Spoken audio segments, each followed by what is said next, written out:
हाँ जी, 9th class. Good morning, good afternoon and good evening to everyone present here watching this video as per your time zone. तो भाई सबने क्या chapter number second मेरे साथ साथ कंप्लीट कर लिया है, क्योंकि इसके बाद मंडे को हम क्या स्टार्ट करेंगे? फिजिक्स. क्या स्टार्ट करेंगे? फिजिक्स. क्या स्टार्ट करेंगे? फिजिक्स. तो जल्दी से आ जाओ भाई, अपना पेन कॉपी लेके जल्दी से बैठ जाओ भाई. चैप्टर सेकंड लास्ट लेक्चर है आज. 9 तक लेक्चर्स पहुंच गए ना सबके पास? आज 10 लेक्चर है, केमिस्ट्री सीरीज का ये लास्ट लेक्चर है. इसके बाद मैंने बताया था फिजिक्स स्टार्ट करेंगे.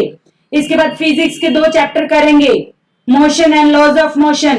2 चैप्टर लगातार फिजिक्स के करेंगे और फिर बायो का करेंगे, सेल. क्या यही सब कुछ तुम्हारे हाफ ईयरली में आना है? अगर इसके अलावा भी कोई चैप्टर हाफ ईयरली में आना है तो मुझे मैसेज करके बताएंगे, मुझे मैसेज करके बताएंगे. चलिए विदाउट टाइम वेस्ट, बिल्कुल टाइम वेस्ट नहीं करेंगे भाई, छोटी छोटी वीडियोस बनाएंगे. कोलॉइड्स, हेडिंग डालिए अपनी. कोलॉइड्स, हेडिंग डालिए अपनी. कोलॉइड्स. अब हमने सॉल्यूशंस पढ़ लिया था, कोलॉइड्स की बात करेंगे. कोलॉइड्स जो ऐसे होते हैं, मैंने कहा था हाथी के दांत खाने के और दिखाने के और, हाथी के दांत खाने के और दिखाने के और, मतलब कोलॉइड्स ऐसे देखने में तो जैसे मिल्क है, देखने में तो लगता है कि सब मिला हुआ है, कोई सेपरेट लेयर नजर नहीं आती है. होमोजीनियस दिखता है, दिखता है.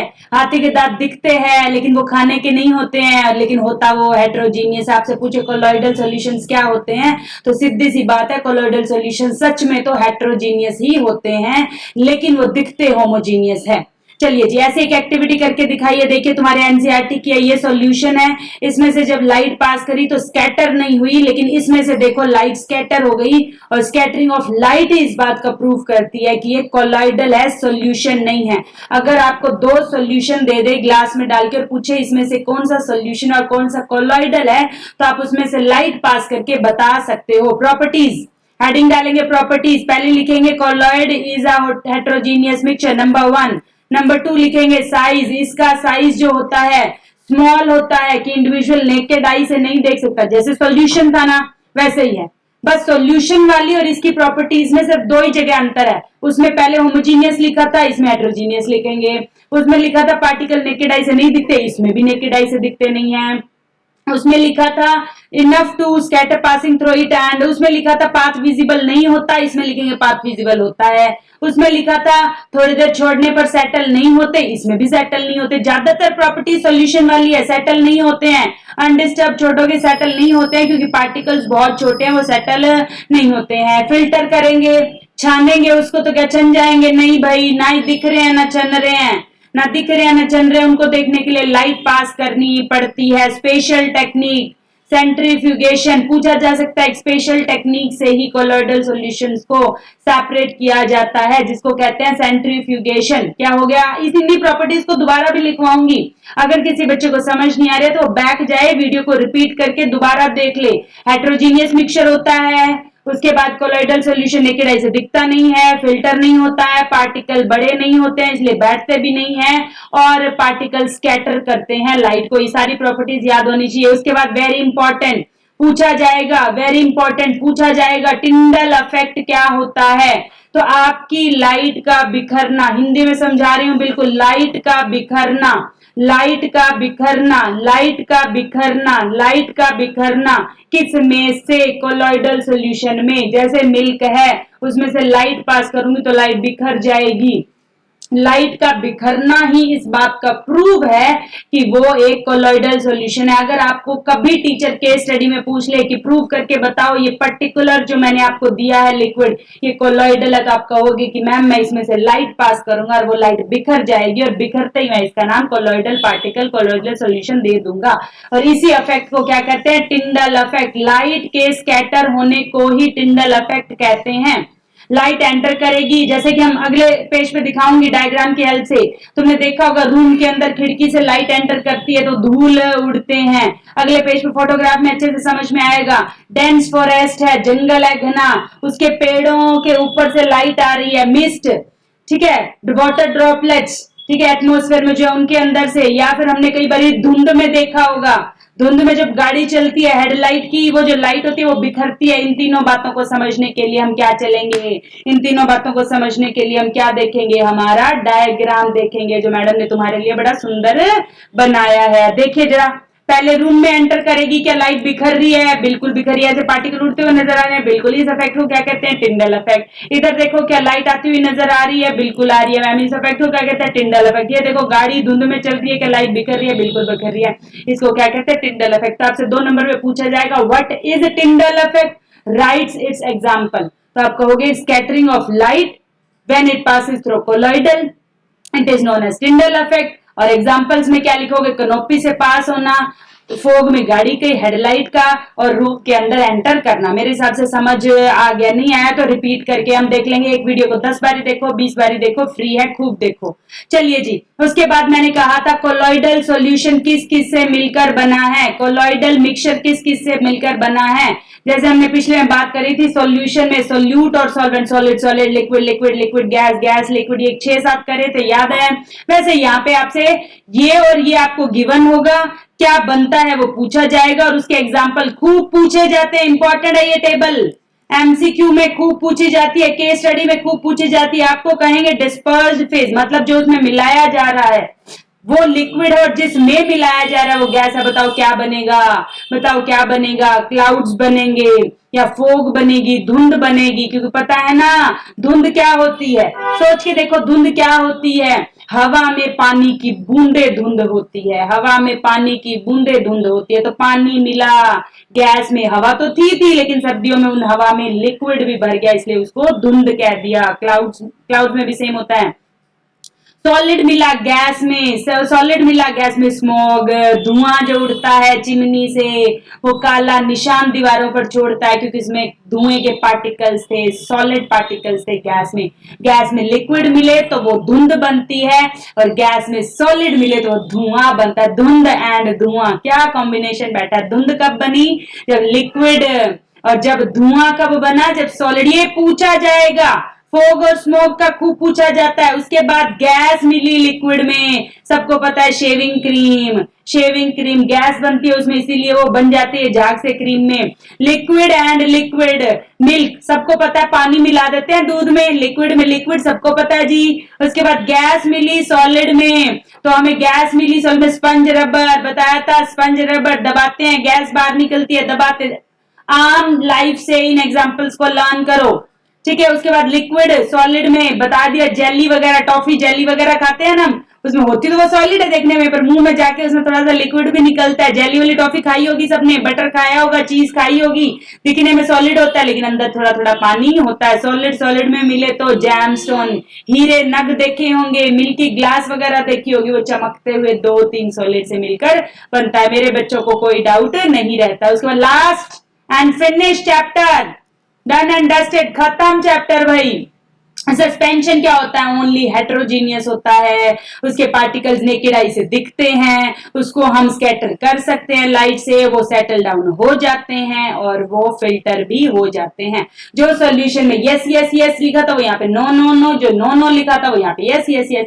डिफरेंस में सब समझ में आ जाएगा। तो आ जाते हैं मैडम डिफरेंस पे ही। ये आना है 3 नंबर में। अब तक कुछ नहीं करा इस चैप्टर में, अगर कुछ भी नहीं करा तो ये कर लो। जिस बच्चे को चाहिए ना मैम बस हमें तो जो आना है वही बता दो, तो ये है वो आएगा पेपर में यही। बाकी सब तो हमने नॉलेज के लिए करा था। तो सबसे पहले डिफरेंस टेबल बनाओ भाई। अ सॉल्यूशन इज होमोजीनियस, 2 और मोर सब्सटेंसेस से मिलकर बन रहा है। ये है तो हेट्रो दिखता होमो, और ये ओनली हेट्रो। क्या पहला डेफिनेशन लर्न हो गई? यहीं से सबकी डेफिनेशन है, यही पहला डिफरेंस है। उसके बाद ये बहुत छोटे, एक्सट्रीमली स्मॉल, ये स्मॉल, और ये large, extremely small, small, large. इसमें हम कहेंगे कैन नॉट बी सीन, इसमें भी कहेंगे कैन नॉट बी सीन, और इसमें कहेंगे कैन बी सीन। इसमें कहेंगे कैन नॉट बी सेपरेट, इसमें भी कहेंगे कैन नॉट बी सेपरेटेड। बस स्पेशल टेक्निक सेंट्रीफ्यूगेशन से सेपरेट कर सकते हैं। और इसमें कैन बी सेपरेटेड, जैसे मिट्टी मिलाई है उसको सेपरेट कर सकते हैं। इसमें डू नॉट सेटल, इसमें भी डू नॉट सेटल, और इसमें अनस्टेबल होते हैं और सेटल हो जाते हैं। इसमें लाइट बिखरती नहीं है, इसमें लाइट बिखरती है, और इसमें भी लाइट बिखरती है। मेरे हिसाब से तुमने इसका स्क्रीनशॉट लेकर इस टेबल को अच्छे से उतार के बिल्कुल अच्छे से 4-5 पर लिख के देख लो, क्योंकि ये पेपर में 3 नंबर में आनी ही आनी है। उसके बाद हम अब क्या करेंगे मैम? लास्ट एनसीईआरटी क्वेश्चंस खत्म, एनसीईआरटी क्वेश्चंस खत्म, एनसीईआरटी क्वेश्चंस खत्म। ठीक है जी, एनसीईआरटी क्वेश्चंस खत्म। अब सबसे पहले तो चाय बनानी है। सबसे देखो कितना मतलब कैसा क्वेश्चन है, एनसीईआरटी कैसे क्वेश्चन पूछते, कहते चाय बनाओ, देखो right the steps you use for making tea, कहते चाय बनाओ, वो स्टेप्स लिखो और उनमें बताओ क्या तुमने सोल्यूट डाला, क्या सोलवेंट डाला, वो मिलकर क्या बना, उसमें कौन डिजोल्व हुआ है, कौन नहीं हुआ है, कौन सोल्यूबल है, कौन इनसोल्यूबल है, कौन फिल्ट्रेट है, कौन रेजिड। कितना आसान सवाल। चलिए जी शुरू करते हैं। सब अपने घर में पतीला लेंगे और उसमें पानी बिठाएंगे, तो पानी क्या है, सॉल्वेंट, लिखना है साथ साथ पानी सॉल्वेंट। फिर उसके बाद जो ऊपर से चीनी डाली वो क्या, सोल्यूट, एक और डाला हमने सोल्यूट, क्या, पत्ती भी डालते हैं, ठीक है। डिजोल्व कौन हो जाता है, डिजोल्व कौन हो जाता है, उसमें सिर्फ शुगर मिलती है, चाय पत्ती नहीं मिलती है, पता होगा सबको। तो सोल्यूबल तो चीनी है, इनसोल्यूबल चाय पत्ती है। फिर उसके बाद जब छानेंगे छलनी से तो फिल्ट्रेट कौन है, फिल्ट्रेट जो नीचे आ जाती है, चाय जो तुम पापा को सर्व करोगे, जो चाय तुम पापा को सर्व करोगे वो फिल्ट्रेट है, और जो ऊपर पत्ती बच जाएगी वो रेजिड्यू है, रेजिड्यू होता है जो बच जाता है। लो मैडम, लो मैडम चाय बना दी हमने तो, लो मैडम आपके पेज पे लिख भी दिया है, नहीं तो कोई एक आध बच्चा कहेगा मैम लिखवा ही देते, मतलब ऐसे बच्चे नहीं देखे मैंने, मतलब तुम्हें चाय बनानी में मैडम लिख के दे, मैं कहती हूँ लाइक सब्सक्राइब करो और तुम करते हो, मेरा कहना मानते हो, मैडम को फट मैसेज कर देंगे कमेंट में मैम लिखवा ही देते, और मैडम लिखवा भी देती है, मैडम लिखवा भी देती है, कहना मानती है, पर तुम मैडम का कहना मानते हो, लगाया स्टेटस व्हाट्सएप पे, करे लोगों को शेयर, देखते हैं कितना सपोर्ट करते हैं, मुझे पता लग रहे हैं मेरे सब्सक्रिप्शंस, ठीक है। तो शेयर करते रहो मेरा बच्चा, क्योंकि अच्छी चीजें हैं, एक एक चीज लिखवाई जा रही है। अपने जितने भी लिंक्स हैं उनको पर्सनली बताओ, वैसे तो शाम में इधर उधर फोन करते हो ना, तो मम्मी को बोलो बताए। चलिए अगला सवाल, अच्छा सवाल है, अच्छा सवाल है, ये ऐसी टेबल बन के आएगा केस स्टडी में, आपको जो टेम्परेचर बोला जाएगा उसी को देखना है। पहले बोला 313 पे, चलो 313 ये है, कहते 313 वाले में 50 ग्राम पे बात करनी है। अब ये जो टेबल बनी है 100 ग्राम के हिसाब से बनी है, अब 100 ग्राम की सोल्यूबिलिटी अगर 62 है तो 50 की आधी हो जाएगी, 50 की आधी हो जाएगी यानी कि 31। चलिए जी आगे बढ़िए। फिर कहते हैं 353 केल्विन पे चलो जी, 353 पे चलो, और वो भी किसके लिए, पोटाशियम क्लोराइड, कहाँ है पोटाशियम क्लोराइड, ये रहा पोटाशियम क्लोराइड 54। चलिए जी आगे बढ़िए। फिर वो कहता है कि अगर इसको कूल कर दूंगी मैं, कूल करने से कुछ सेपरेट आउट हो जाएगा, ये तो मैंने पहले ही नोट्स में लिखवाया, ठंडा करने पर घुला हुआ बाहर आ जाता है, घुला हुआ बाहर आ जाता है। लेक्चर नंबर 4 जाके देखो, लेक्चर नंबर 4 जाके अभी देखो दोबारा, अब वो स्कूल वाली बात नहीं रही मैडम, रिपीट कर दो, रिपीट करने के लिए खुद जाओ पीछे, पूरी वीडियो दोबारा देखो, 10 मिनट की वीडियो है। फाइंड द सोल्यूबिलिटी 293 पे बताओ जी, 293 पे इसकी सोल्यूबिलिटी 32, इसकी 36, इसकी 35, इसकी 37। जो बच्चा इस क्वेश्चन को ध्यान में सुन रहा है वो फिर कमेंट में कहेगा समझ नहीं आया, तो सुन लो, जो तुम्हें टेम्परेचर बोले उस पे और जिसका नाम बोले उस पे ऐसे चलना है, देखना उसके नीचे क्या, बस टेबल से देख के अपने सुंदर नयन से देख के आंसर कर देना है, खत्म। उसके बाद बोला टेम्परेचर बढ़ाने पे क्या होगा, पता है टेम्परेचर बढ़ाने पे सोल्यूबिलिटी बढ़ जाती है, टेम्परेचर बढ़ाने पे सोल्यूबिलिटी बढ़ जाती है। अगर किसी बच्चे को फिर भी समझ ना आया हो तो लो जी, और इससे ज्यादा पका पकाया क्या दे, खा तो लोगे, रोटी पका के दे दिए, घी डाल के दे दिया, अब खा तो लोगे। चलिए जी सारा मैंने लिख के दे दिया, चाय वाला में क्या सोल्यूट है, क्या सोलवेंट है, क्या कलेक्ट होता है, पढ़ लेना। चाय बनानी भी अब सिखा दी है, ये भी पूरा लिख दिया है, देखो 31 आ गया। फिर उसके बाद हमारे पास लेफ्ट आउट सेपरेट आउट हो जाएगा जी, उसके बाद सबके ये लिखवा दिए और इंक्रीज करने पर इंक्रीज हो जाता है। अगला सवाल, ये सब डेफिनेशंस विद एग्जांपल हम लिख चुके हैं नोट्स में। अगला चलते हैं, homogeneous heterogeneous mixture, soda water क्या है, होमो है भाई मिल जाता है, वुड क्या है लकड़ी, हेट्रो है जी, एच ई लिखा है, हेट्रो को एच ई, होमो को H O M O, filtrate टी होमो होती है, फिल्टर्ड टी तो होमो ही होती है ना, उसमें कोई पत्ती वत्ती दिखती नहीं है पापा को। विनेगर होमो होता है, सॉइल हेट्रो होता है, एयर होमो होता है। उसके बाद कंफर्म करो कि जो तुम्हें लिक्विड दिया है वो प्योर वाटर है। देखो मेरे बच्चा, प्योर वाटर को कंफर्म करने के लिए एक ही रूल है, उसको गर्म करके देख लो। अगर गर्म करने पर वो बॉयल हो जाए 100 डिग्री सेल्सियस पे और सारा का सारा भाप बन के उड़ जाए तो ही वो पानी है, क्योंकि पानी का टेम्परेचर बॉयल होने का फिक्स है 100 डिग्री सेल्सियस। तो यही मैंने लिखा है, कंफर्म करने के लिए उसको गर्म करेंगे, उसके बॉइलिंग पॉइंट तक थर्मोमीटर साथ में लगा लेंगे। अगर थर्मोमीटर पे रीडिंग 100 डिग्री सेल्सियस जा जाए और पीछे वो कोई रेजिड्यू ना छोड़े और उड़ जाए, इसका मतलब क्या है, वो पानी है, सीधी सी बात है। उसके बाद अगला क्वेश्चन कहता है एलिमेंट कंपाउंड और उनमें करो, प्योर सब्सटेंस बताओ, प्योर दो होते हैं, प्योर दो होते हैं, एलिमेंट कंपाउंड प्योर दो होते हैं, element lecture number 1, lecture number 1 जाके फटाक से जाओ लेक्चर नंबर 1 पे। हाँ इस हमें पता है, मैंने टिक कर दिया भाई, जो जो एलिमेंट कंपाउंड है उनको टिक कर दिया है, मिक्सचर को नहीं करा है। ब्रिक एक मिक्सचर है, वुड एक मिक्सचर है, एयर एक मिक्सचर है, हाइड्रोक्लोरिक एक मिक्सचर है।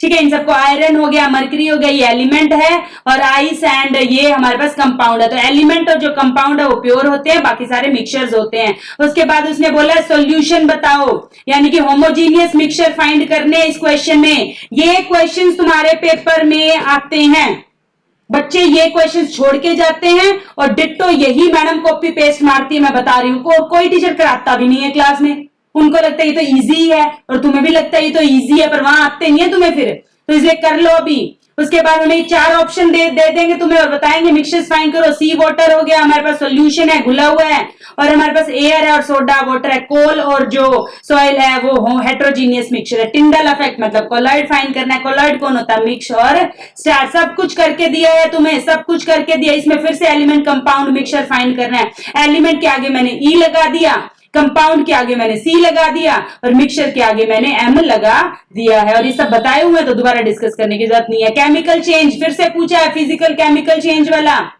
अब बाकी सब तो बच्चे कर लेते हैं, एक ग्रोथ ऑफ प्लांट में कंफ्यूज होते हैं। एक ग्रोथ, देखो मेरा बच्चा, कटिंग ऑफ प्लांट आ जाए, कटिंग ऑफ प्लांट आ जाए तो प्लांट प्लांट ही रहता है, और वो हमारे पास दोबारा भी बढ़ जाता है, मतलब टाइम लगता है पर बढ़ जाता है, तो वो एक फिजिकल चेंज है, वो एक फिजिकल चेंज है। लेकिन ग्रोथ ऑफ प्लांट के लिए जब वो ग्रोथ हुई है ना, जब वो ग्रोथ हुई है तो उसके लिए एक प्रोसेस यूज होती है, फोटोसिंथेसिस। फोटोसिंथेसिस में वो गैसेस रिलीज भी करता है, तो नए सब्सटेंस बनते हैं ग्रोथ के लिए। तो इसीलिए ग्रोथ को वो एक केमिकल चेंज मानते हैं। रस्टिंग, जंग लगना केमिकल चेंज है। मिक्स करना किसी चीज को नहीं है। कुकिंग करना, डाइजेशन होना, बर्निंग, ये सारे केमिकल चेंज है। इसके बाद हम क्या करेंगे? इसके बाद हम लेंगे अलविदा। हमारा पूरा चैप्टर फ्राइडे तक खत्म हो चुका है। अपनी सीट बेल्ट बांध लो। कल हम थोड़ी सी कोई डिस्कशन करेंगे सैटरडे की। वो टॉपिक अगर किसी को बताना है कि मैडम मुझे इस चीज में डाउट है, तो प्लीज अपने डाउट कमेंट करें। मंडे से लेके फ्राइडे तक बच्चों के जो भी डाउट्स आए हैं मैं सैटरडे को 5-10 मिनट की वीडियो बना के ले लूंगी। ठीक है जी। संडे आपका छुट्टी रहेगा, और मंडे से हम फिजिक्स स्टार्ट करेंगे। मंडे से 3 बजे फिजिक्स की वीडियो आएगी, और फिजिक्स में मैं 2 चैप्टर कराऊंगी, मोशन और लॉज ऑफ मोशन। अगर किसी के स्कूल में ग्रेविटेशन भी हुआ है और ग्रेविटेशन हाफ ईयरली में आना है तो मुझे कमेंट करके बताएंगे, साथ साथ ही हम ग्रेविटेशन में निपटा देंगे। अदरवाइज बाद में अगर किसी ने वीडियो देख के कहा तो मैं नहीं कराऊंगी, फिर मत कहना मैडम आपने हाफ ईयरली का से। अब कमेंट नहीं करोगे तो मुझे कैसे पता चलेगा? मैं तुम्हारे लिए इतना कर रही हूं, तुम कमेंट भी नहीं कर रहे हो। ठीक है जी। तो बताओगे तो सिलेबस होगा, नहीं बताओगे तो फिर रह जाएगा। 2 चैप्टर फिजिक्स के, 2 केमिस्ट्री के और 1 बायो का कराऊंगी। इसके अलावा अगर किसी का कुछ आना है तो वो तुरंत कमेंट करे, ताकि मैं अपने शेड्यूल में उसे भी ऐड कर लूं। चलिए जी, keep learning, keep growing, keep enjoying, enjoy your Sunday, enjoy your Saturday, and Monday को same time same place. Thank you.